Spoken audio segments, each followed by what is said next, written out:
అన్న మన I dream TNR గారితో ఒక ఇంటర్వ్యూ ప్లాన్ అది ఉండే ఏమైందన్న? యాక్చువల్గా నాకు అంటే ఇన్ఫాక్ట్ ఫస్ట్ ఐ డ్రీమ్ అనగా నాకు ముందు ఇప్పుడు ఆయన గుర్తొస్తాడు. ఎందుకంటే ఆయన పాపం I think if I'm not wrong ఆయన కోవిడ్ టైంలో మే మంత్లో ఆయన కాలం చేశారు. నాకు మార్చ్లో ఫోన్ చేశారు ఒకసారి.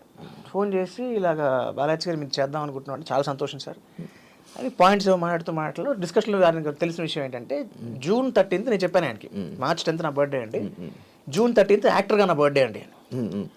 అవునా సార్ ఎన్ని ఏళ్ళు పూర్తవుతున్నాయంటే 30 ఏళ్ళు పూర్తవుతున్నాయండి అన్న. సార్ అదిగా సార్ అకేషన్ అయితే ఇది కాదు ఇలా కాదు, నేను మీ గురించి ఇంకా చాలా పాయింట్స్ రాసుకుంటాను, మీరు నాకు క్లారిఫై చేయండి, ఎందుకంటే మనం ఒక 3 hours షో చేద్దాం సార్. 3 గంటలు ఎవరు చూస్తారు సార్?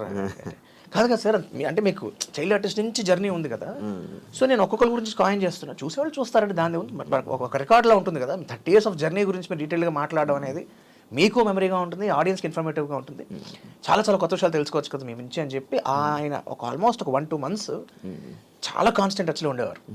సార్ ఈ పాయింట్